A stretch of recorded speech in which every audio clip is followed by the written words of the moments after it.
আসসালামু আলাইকুম রহমতুল্লাহ। আপনারা দেখতে পাচ্ছেন এখানে একটি ইনফিনিক্স এর ফোন। এই ফোনটি হচ্ছে ওয়াটার ড্যামেজ ফোন। এটি পাওয়ার আইসি চেঞ্জ করা হয়েছে। তারপরে এখানে দেখেন লাইটিং আছে। এটার অবস্থা আসলে কন্ডিশন দেখে আপনারা বুঝতে পারবেন যে এটা ওয়াটার ড্যামেজ ফোন। দেখতে পাচ্ছেন পানিতে পড়া ফোন। এটা পাওয়ার আইসি চেঞ্জ করা হয়েছে, 2 থেকে 3টা পাওয়ার আইসি চেঞ্জ করা, তারপরে কোনো সমাধান হয়নি। এই প্রত্যেক ভোল্টেজ, যে ভোল্টেজ আছে, ভোল্টেজ গুলো বাক এলডিও ভোল্টেজ, তারপরে বাক ভোল্টেজ, এগুলো হচ্ছে ফ্ল্যাকচুয়েট করে, আপ ডাউন করে, উঠানামা করে। খাঁটি বাংলায় বলতে গেলে উঠানামা করে। এখানে আমরা আমরা দেখবো এখানে সিপি ইউজ করা হয়েছে 6765V, এবং এখানে পাওয়ার আইসি ইউজ করা হয়েছে। আপনারা দেখতে পাচ্ছেন পাওয়ার আইসি ইউজ করা হচ্ছে মিডিয়াটেক 6357 CRV। এই 6357 CRVর এই পাওয়ার আইসি নিয়ে আমি কিন্তু আহ, এর আগে অনেক ভিডিও আমি আমার চ্যানেলে আপলোড করেছি। আপনারা অবশ্যই, যারা দেখছেন তারা তো দেখছেন, যারা দেখেন নাই তারা অবশ্যই আহ, আগের ভিডিওগুলো আহ, অনুগ্রহ করে দেখে দেখে আসবেন, তাহলে বুঝতে পারবেন, নাহলে বুঝতে পারবেন না। তাহলে এখানে আমাদের ভোল্টেজ গুলো ফ্ল্যাকচুয়েট করার কারণ কি? ভোল্টেজ গুলো ফ্ল্যাকচুয়েট করে, এক, যদি আমাদের এলডিও লাইনে যদি শর্ট থাকে, তো আরেকটা হচ্ছে আমাদের যদি পাওয়ার আইসি যদি শর্ট থাকে, কোন একটা পাওয়ার আইসি এলডিও লাইন শর্ট, কিন্তু ওই ক্ষেত্রে পাওয়ার আইসি ওই লাইনটা ঠিক আছে, পাওয়ার আইসি শর্ট, তাহলে আমাদের ভোল্টেজ ফ্ল্যাকচুয়েট করবে। আরেকটা আরেকটা হচ্ছে আমাদের সিপিইউর যদি রিকোয়ারমেন্ট, প্রত্যেকটা রিকোয়ারমেন্ট যেমন কি ভোল্টেজ, আমাদের জানা দরকার আমাদের ফোন চলে ভোল্টেজের উপরে, আর সিগন্যাল আর ভোল্টেজের উপরে। তো আমাদের সিপিইউ তে যদি কোনো রিকোয়ারমেন্ট যদি পূরণ না হয়, তাহলে আমাদের ভোল্টেজ ফ্ল্যাকচুয়েট করবে, বা সিপিইউ থেকে প্রবলেম হলে, এক কথা সিপিইউ তে প্রবলেম হলে ভোল্টেজ ফ্ল্যাকচুয়েট করবে। তাহলে আপনাদের আমি কয়টা বললাম? এক, পাওয়ার আইসি প্রবলেম হলে ফ্ল্যাকচুয়েট করবে। 2, এলডিও লাইন শর্ট থাকলে ফ্ল্যাকচুয়েট করবে। 3 হচ্ছে সিপিইউ রিকোয়ারমেন্ট বা সিপিইউ তে সমস্যা থাকলে আমাদের ভোল্টেজ ফ্ল্যাকচুয়েট করবে। আমি আপনাদের দেখিয়ে দেবো ভোল্টেজ ফ্ল্যাকচুয়েট করতেছে এটা। এখানে আমি ফোন কিন্তু ডেড, আমি আপনাদের দেখিয়ে দিই। এখানে এখানে আমি পাওয়ার, এখানে চেপে ধরবো। চেপে ধরার পরে এখানে আমরা পাওয়ার সুইচ চাপবো।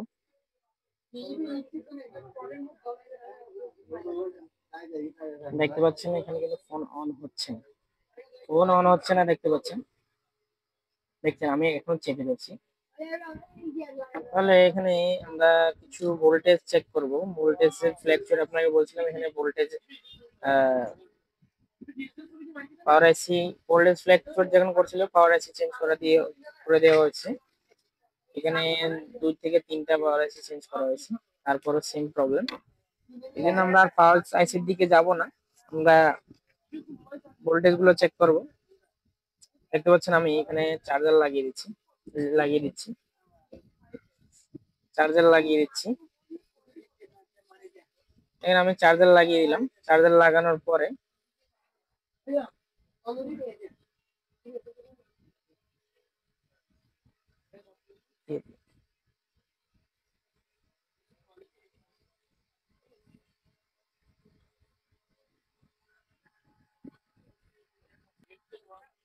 চার্জার লাগানোর পরে আমরা এখানে চেক করব। আমরা মেইন বোর্ডে আমাদের ভিভাসেল লাইনটা মেইন বোর্ডে আমাদের ইনপুট হচ্ছে কিনা সেটা দেখবো। আমরা চার্জার আবার খুলে আবার লাগাবো। দেখতে পাচ্ছেন চার্জারটা খুলে আবার লাগাচ্ছি। এখন লাগিয়ে দিলাম। লাগিয়ে দেওয়ার পরে এখন আপনারা এখানে খেয়াল করবেন, আমি একটু ক্যামেরাটা একটু তুলে নিই। ভোল্টেজ দেখাতে হবে আপনাদের। এখানে আমি ভোল্টেজ মোডে নিয়ে চলে যাব, ভোল্টেজ মোডে নিয়ে যাব। এখানে দেখতে পাচ্ছেন আশা করি আপনারা। এখানে আমি আপনাদের ভোল্টেজ যাচ্ছে কিনা সেটা দেখবো, আমাদের মেইন বোর্ডে ভোল্টেজ আসছে কিনা সেটা দেখবো। প্রথমে ভিগাস আমাদের আসছে কিনা সেটা দেখবো। দেখতে পাচ্ছেন ভিগাস আমাদের 5.2। তারপরে আমাদের ভিগাস আমরা পেয়ে গেছি।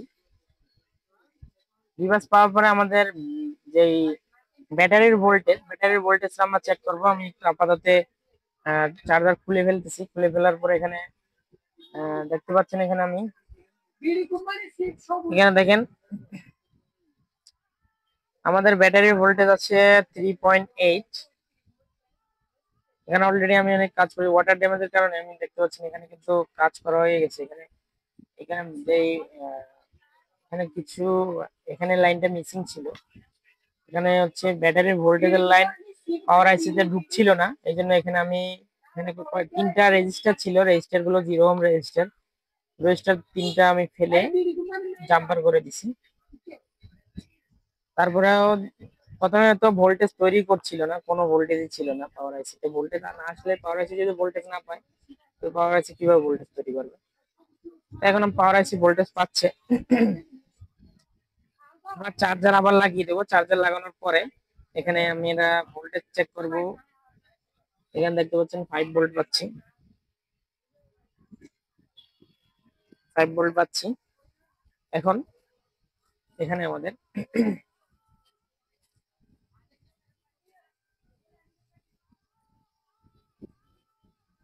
চার্জারের ভোল্টেজ পাচ্ছি কিনা সেটা আবার দেখবো। এম্পিয়ার দেখেন, এখানে আমরা ভোল্টেজ পাচ্ছি 5 ভোল্ট। তারপর আমাদের এখানে বিপিএস আসছে কিনা সেটা দেখবো। সরাসরি ব্যাটারি ভোল্টেজ পাচ্ছি 3.9। এখানে 3.9 পাচ্ছি। তারপরে তারপরে এখানে দেখেন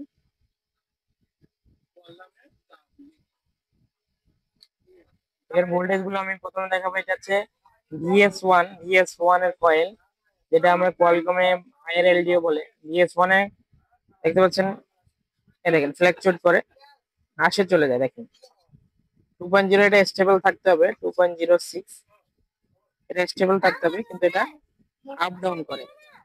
কিছুক্ষণ স্টেবল থাকে তারপর আপ ডাউন করে। দেখেন আপ ডাউন করতেছে, কিছুক্ষণ স্টেবল থাকে তারপর আপ ডাউন করে। তারপরে এখানে দেখতে পাচ্ছেন 0.9 মোট সামথিং, 0.89 এরকম হবে। এখানে দেখেন এখানেও আপ ডাউন করে, আসে চলে যায়, আসে চলে যায়। তারপরে এখানে যে র্যামের ভোল্টেজ 0.6 এটা ফ্ল্যাকচুয়েট করছে। দেখেন 0.6 এটা র্যামের ভোল্টেজ, এটা ফ্ল্যাকচুয়েট করতেছে। আর এখানে একটা র্যামের ভোল্টেজ আছে 1.2 সামথিং, 1.2 1.1 এর বেশি, মানে 1.2 ধরতে পারি, এটাও ফ্ল্যাকচুয়েট করতেছে। তার মানে এখানে সব ভোল্টেজ ফ্ল্যাকচুয়েট করতেছে।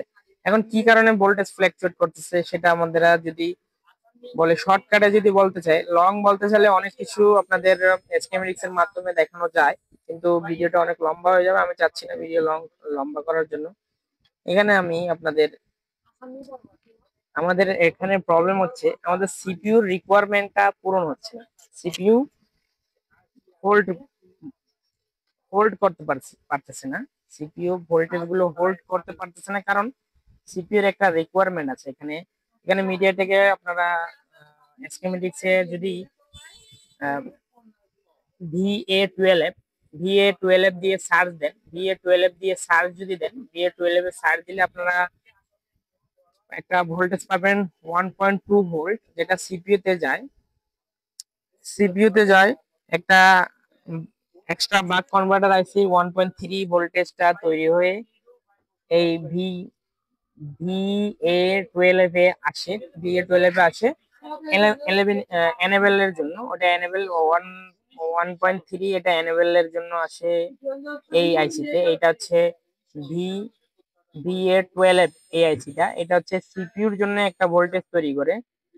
সেই ভোল্টেজটা হচ্ছে 1.2 এই ভোল্টেজটা যতক্ষণ মিডিয়াটেকের ক্ষেত্রে বলতেছি, এই ভোল্টেজটা যতক্ষণ আমাদের সিপিইউ পাবে না ততক্ষণ আমাদের সিপিইউ ভোল্টেজ গুলো হোল্ড করতে পারবে না। ভোল্টেজ হোল্ড না করার কারণে আমাদের ভোল্টেজ ফ্ল্যাকচুয়েট করতে হবে, কারণ আমাদের ভোল্টেজ পায়, সিপিইউ নেয় ভোল্টেজ, আবার সিপিইউ রিকোয়ারমেন্ট যখন পূরণ হয় না, যেমন কি সিপিইউ ভোল্টেজ অলমোস্ট সব পাচ্ছে, একটা পাচ্ছে না, যখন অন হওয়ার চেষ্টা করতেছে আবার ছেড়ে দিচ্ছে। এটা হচ্ছে প্রবলেম। এখানে আমাদের একটা এই ক্যাপাসিটর আর এইখানে ক্যাপাসিটর, এটা একটা আউটপুট আর এটা হচ্ছে ইনপুট। এটা ইনপুটের দুইটা ভোল্টেজ লাগে, একটা VA12 এর জন্য, VA12 এর জন্য হচ্ছে আউটপুট ভোল্টেজটা VA12 আইসি বলে, এটা VA12 আইসি। এই আইসিতে একটা আমাদের লাগবে VS1 বা হায়ার এলডিও 2.0, এই ভোল্টেজটা লাগবে। এই ভোল্টেজটা এটার লাগবে। আর এনেবল এর জন্য একটা ভোল্টেজ আসবে 1.3, 1.3 আমাদের এখানে 2.0 পাচ্ছি কিনা দেখবো, 2.0 পাচ্ছি কিনা সেটা দেখবো। এখানে আমি আপনাদের দেখিয়ে দিচ্ছি, এখানে 2.0 ইন লাগিয়ে দিয়েছি, চার্জার লাগিয়ে, এটা আমি কনফার্ম করার জন্য আপনাদের এখানে 4.9 বা 5 ভোল্ট কনফার্ম করে দিলাম। তারপরে এখানে আমরা ভোল্টেজ চেক করব, কিন্তু ফ্ল্যাকচুয়েটিং এ থাকবে এই ভোল্টেজটা, কিন্তু এখানে ফ্ল্যাকচুয়েট করবে, ফ্ল্যাকচুয়েট, এই ভোল্টেজটা কিন্তু এখানে ফ্ল্যাকচুয়েট করবে, দেখতে পাচ্ছেন এখানে 2.06 এবার আসে আবার চলে যাবে। হ্যাঁ, আসার পরে চলে যাচ্ছে। এখানে এই ভোল্টেজটা, এটা এসিটা কিন্তু ইনপুট পাইছে, এখন আউটপুট কত দিচ্ছে সেটা আমরা দেখব। দেখতে পাচ্ছেন এখানে কোনো আউটপুট নেই, কোনো আউটপুট নেই। এই আউটপুটটা হচ্ছে 1.2, 1.2। এই আউটপুটটা যদি না পায় তাহলে ফোন অন হবে না কোনোদিনও।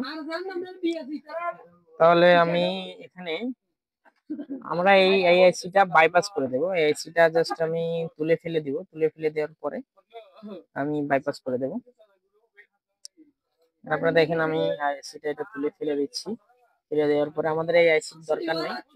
আমাদের মূলত ভোল্টেজ লাগবে 1.2, 1.2 ভোল্টেজ লাগবে। এই আইসিটা রাখবোই না, আমার এই আইসিটার দরকারই নেই। দেখতে পাচ্ছেন এই আইসিটার আমাদের কোনো দরকারই নেই, আমরা এই ভোল্টেজটা আমরা বাইপাস করে দেবো। আমি আপনাদের দেখাবো VA12 কিভাবে আপনারা বাইপাস করবেন। এই VA12 আইসিটা আপনারা কিভাবে, আমি ভেঙে ফেলে দিয়েছি, এই আইসিটা একেবারে ভেঙে দিয়েছি, দেখতে পাচ্ছেন ভেঙে ফেলেছি, এটা আমাদের দরকার নেই, এটা আমি ফেলে দিলাম। এই আইসিটা আমাদের কোনো প্রয়োজনই নাই।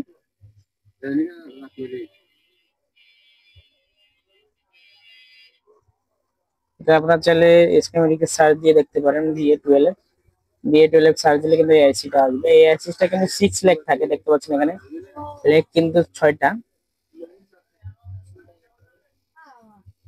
দেখেন এখানে লেগ কিন্তু 6টা, দেখতে পাচ্ছেন আশা করি।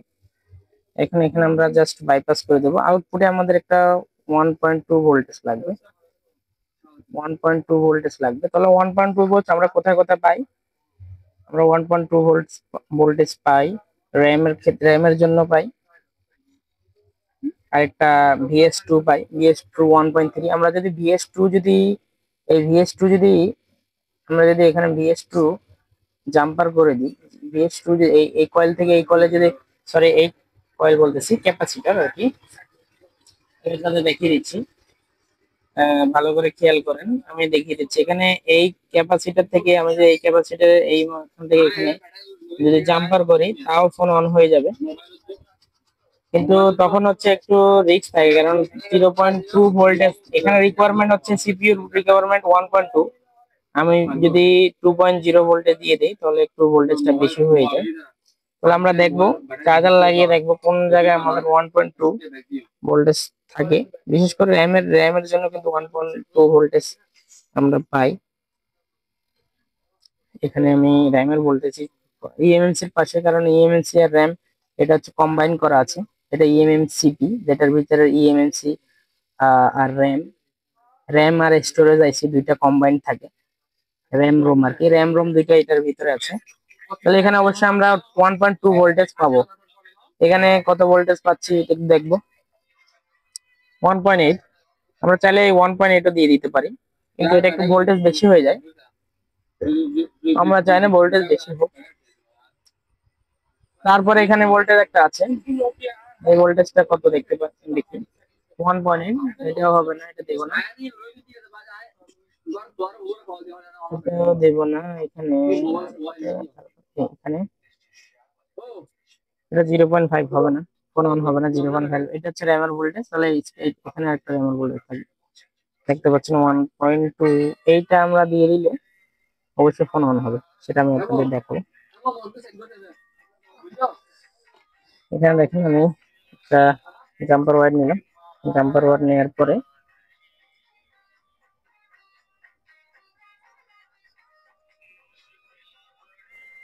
তাহলে এই ক্যাপাসিটর লাগা দিতে পারি বা এখানে লাগা দিতে পারি।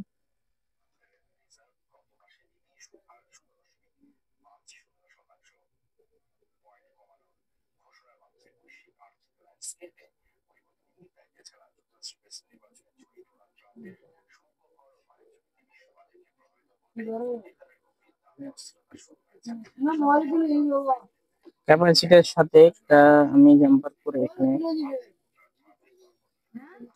জাম্পার করে দিচ্ছি, মানে আইসির কোনো প্রয়োজনই নেই এখানে, এখানে কোনো আমাদের আইসি দরকারই নেই।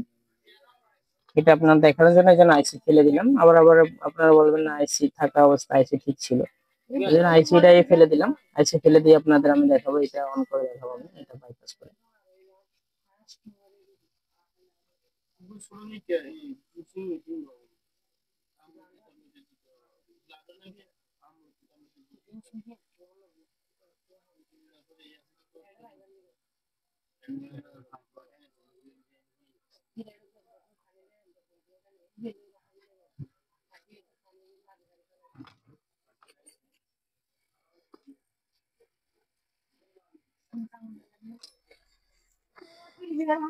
দেখতে পাচ্ছেন আমি, দেখতে পাচ্ছেন এইটা হচ্ছে র্যামের ভোল্টেজ, র্যামের ভোল্টেজ থেকে আমি এখানে একটা ক্যাপাসিটর একটা জাম্পার করে দিয়েছি, দেখতে পাচ্ছেন।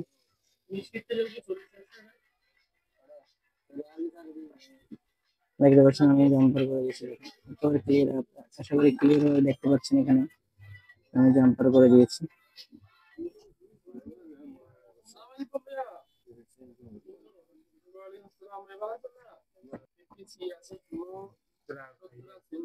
এখানে আমি ফোনটা আগে অন হয় কিনা সেটা আমি আপনাদের দেখাবো, এবার ফোনটা অন হয় কিনা সেটা দেখো।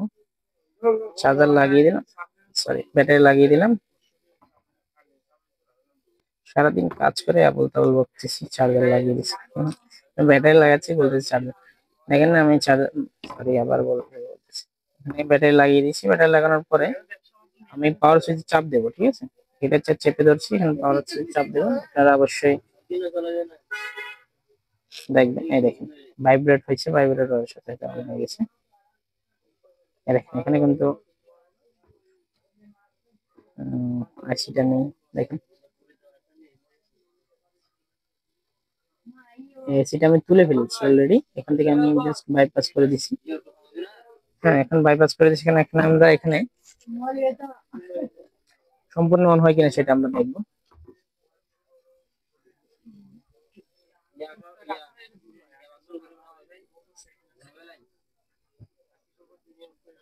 ফোন আমাদের অন হয়ে গেছে।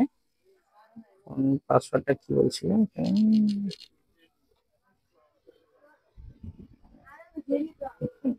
দেখেন খুলে গেছে, কমপ্লিট অন। বন্ধুরা এরকম ইনফরমেটিভ ভিডিও পেতে অবশ্যই চ্যানেলটি সাবস্ক্রাইব করবেন, লাইক করবেন, শেয়ার করবেন। আর অবশ্যই আমার আগের ভিডিওগুলো যে দেখেন, অবশ্যই অনেক নলেজেবল ভিডিও, আপনাদের নলেজ গেইন হবে। তাহলে আসসালামু আলাইকুম রহমতুল্লাহ, আল্লাহ হাফেজ।